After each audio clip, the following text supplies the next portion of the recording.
La France bouge. Que sont-ils devenus ? Benjamin.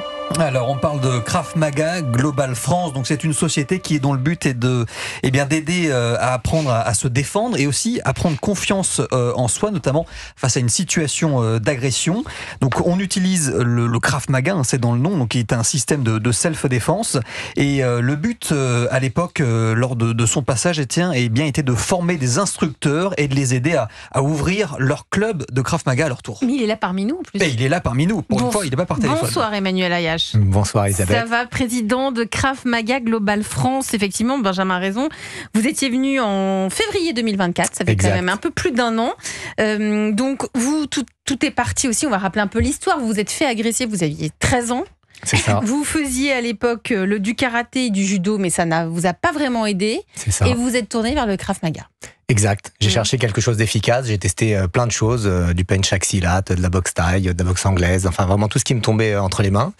Et jusqu'à ce que je tombe sur le Krav Maga quand j'avais 15 ans. Et ça répondait exactement à mes besoins. J'avais envie d'avoir confiance en moi face à une situation d'agression et de plus jamais me sentir démuni face à toute cette agressivité qu'on peut retrouver dans la rue. Donc vous vous êtes entraîné et vous en avez fait votre métier. Exact. Your mess is your message. donc du coup, c'est ce qui m'est arrivé et j'ai décidé de transmettre ça au plus grand nombre. Donc comment ça va depuis que vous étiez venu dans la France Bouge il y a 1 an et demi? Donc Benjamin le disait, vous vouliez former des instructeurs de Krav Maga. Je crois que vous êtes beaucoup développé. C'est ce que je fais, c'est ma spécialité depuis plus de 20 ans. Et donc on a formé encore 25 nouveaux instructeurs depuis que je suis venu sur le plateau, 2 sessions de formation. La plupart des instructeurs, c'est des gens qui vont travailler en France, mais on a eu aussi 2 Américains qui sont venus et un Norvégien qui sont venus. Donc c'était plutôt cool. Et c'est quoi, ça dure combien de temps la session? La formation instructeur, c'est 18 jours à raison de 8 heures par jour.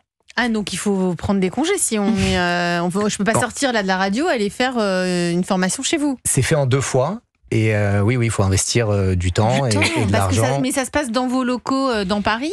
Non, je crois que vous êtes à Boulogne, dans les Hauts-de-Seine. Voilà, ça c'est une des grandes nouveautés depuis qu'on s'est vu, c'est que pendant 15 ans, j'ai parcouru un petit peu le monde entier pour enseigner et pour former des instructeurs partout.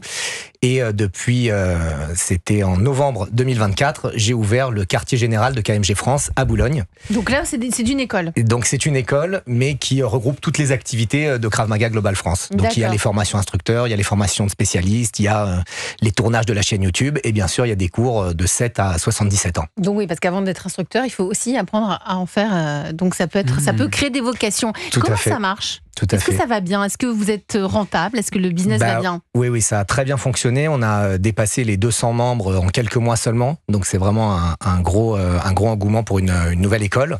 Vous pensez que c'est lié à l'actualité où on le constate, c'est pas juste une impression. Il y a un sentiment d'insécurité avec beaucoup d'agressions, de délinquance. Est-ce que c'est lié, d'après vous, à l'augmentation du nombre d'inscrits? La plupart des gens qui rejoignent le centre disent que oui, ils sont inquiets par rapport à l'actualité, ou alors qu'ils ont envie de se sentir en confiance. Il y a quelques-uns qui se sont fait agresser, mais la plupart du temps, c'est j'ai peur que ça m'arrive. Et donc, il vaut mieux se préparer avant qu'après l'agression. C'est plus intelligent. Et après, moi, j'ai une centaine d'instructeurs dans toute la France. On a plus de 60 clubs en France.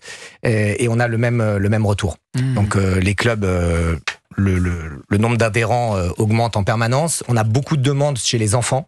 Et moi, le groupe 7-11, la rentrée, on n'a pas encore fait la rentrée, c'est le 1er septembre la rentrée, et je suis déjà quasiment complet. Donc c'est une très bonne chose. Et on a beaucoup de femmes aussi qui viennent, et autour de 50, 60 ans, il y a beaucoup d'inquiétudes. Qu'est-ce que je fais si jamais on m'agresse? Comment je réagis? Non, c'est pas vos filles. Vous savez vous battre.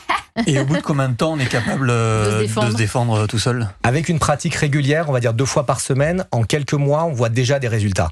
Donc on n'est pas Superman, et c'est pas du tout l'objectif de Krav Maga de voir une attaque au couteau et de foncer dessus, mais on se sent beaucoup plus en sécurité, et quand le corps se sent en sécurité et quand l'esprit se sent en sécurité, ça change la dynamique de l'attaque, et l'agresseur va aller voir quelqu'un d'autre plutôt que d'aller vous voir vous. Parce que donc vous apprenez à travers le Krav Maga aussi un comportement, quelque chose qu'on va dégager vis-à-vis de l'agresseur? Ouais, les arts martiaux, et spécifiquement la self-défense, travaillent sur la partie mentale. Et à partir du moment où on a confiance en soi, ça change la posture, ça change le regard, ça change la respiration. Alors qu'est-ce que je fais si une personne vient m'agresser, veut me piquer mon téléphone portable dans le métro, et voilà, je me sens seule? Je fais quoi, Emmanuel Ayache? La première chose, c'est de ne pas ressembler à une victime. et de pas attirer l'attention. Donc si j'ai mon portable dans la main, si j'ai mon sac qui est ouvert, si j'ai une belle montre au poignet, tout ça, c'est des signes qui vont attirer l'œil et attirer le prédateur. La deuxième chose, c'est ce qu'on fait avec le corps. Si jamais je suis attentif à l'environnement, je regarde, j'observe autour de moi, j'ai confiance en moi, j'ai une posture assertive, il y a moins de chances qu'on vienne me tester plutôt que si je suis les épaules rentrées, les jambes croisées, la tête baissée et je regarde dans mon téléphone. Et donc l'attention à l'environnement, c'est déjà une très bonne chose. Une fois qu'on a vu l'environnement, est-ce qu'il y a un geste magique distance. La distance, ça résout beaucoup de choses et aussi la voix. Le seul fait de garder sa distance et de dire à quelqu'un « recule, laisse-moi tranquille » à voix haute, ça va attirer le regard vers vous. Et donc l'agresseur qui n'a pas envie d'être vu vraiment, il va peut-être changer de direction. Et deuxièmement, ça montre que vous avez confiance en vous. Krav Maga Global France, ça aussi c'est une belle initiative française. Merci Emmanuel Ayache, on était très contents d'avoir de vos nouvelles et surtout très contents, ravis que ça marche, ça fonctionne, vous êtes rentable. C'est un des belles boîtes ce soir. Bientôt la rentabilité pour vous aussi, Jody Polichinno. On vous le souhaite. On l'est déjà. Ah, on l'est déjà. Elle ne nous l'avait pas dit. Non, mais il y a une énergie sur ce plateau ce soir. Ce soir, c'est exceptionnel. Merci à toutes et à tous de nous avoir suivis. Merci Antoine Pollack, fondateur de Climbing District.